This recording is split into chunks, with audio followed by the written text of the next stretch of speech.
If you think of it as just really deep interactivity for a course, and there's nothing better to construct that than a game engine. Suddenly it's not two-dimensional anymore, it's not on the page anymore. You're having to really think, how would I do this? How do human beings actually exist in these kinds of conditions that are so unthinkable otherwise?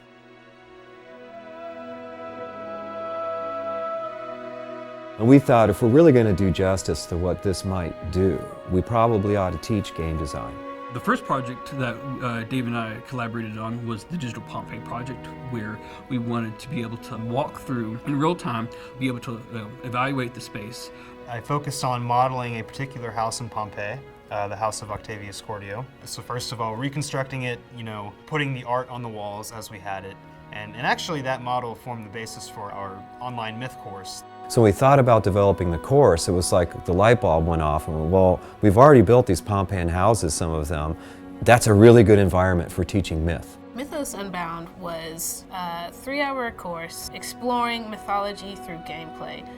You were a slave in ancient Rome, and pretty much you worked to learning the mythologies, to work to learning the stories in order to gain your freedom back. In our new game, it's a lot more about social relationships or political relationships, and you develop these different relationships based on actual how Romans would interact with one another. It physically, almost viscerally, can introduce you to a world that otherwise would be sort of, on a page in a book.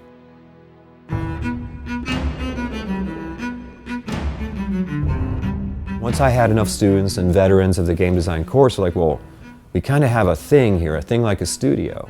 What do we call it? And so the idea came about to use this name Tesseract, which is essentially the fourth dimensional cube. And I played with a lot of different geometric shapes and a lot of different squares. And eventually I came upon the idea of these two cubes kind of connected together. It's a 3D space traveling through time. And that's very similar to what we do here, which is essentially go travel through time via 3D space or a video game.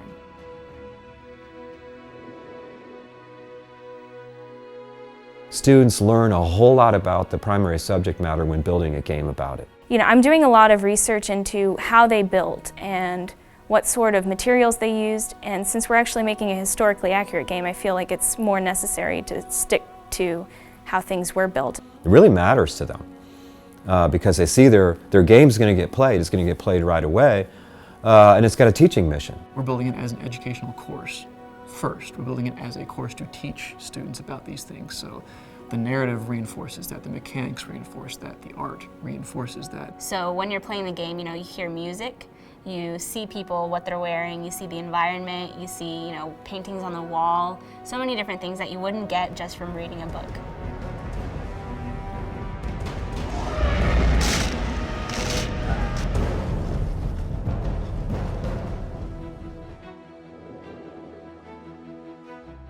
We're pretty strongly committed within our lab to making people wear more than one hat.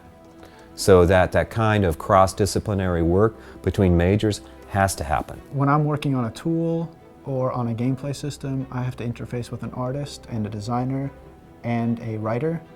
And working in that group of 3 or 4 people, it really challenges your way of looking at a problem. I'm meeting musicians, I'm meeting other actors, I get to know programmers. And that's part of this interdimensional nature of Tesseract, is pushing and pulling us out of our silos to real cooperation.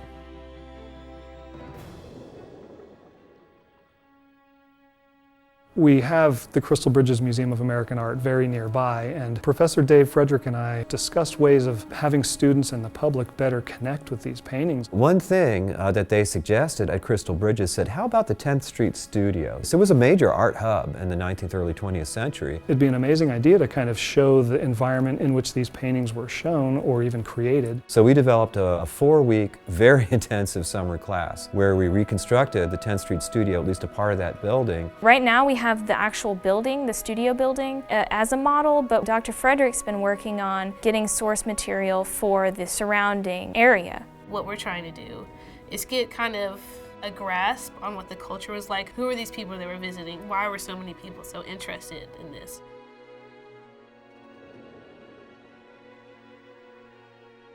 I'm currently in discussions with German faculty to develop a course in German culture and history as a game-centered online course. I have for a really long time thought it would be so neat if we could have this class have kind of, instead of a textbook, a virtual, immersive environment that functioned like a game, but is in fact a kind of 3D textbook that the students would engage with. It's something that I don't think exists anywhere else. We're taking games in a new direction, and we're taking education in a new direction. If we can, in the Northwest Arkansas area, start developing richly interactive 3D content, and to me that equals a game engine, that's going to be hugely important. And the skill sets our students get around that to be part of the creative economy, really, really important.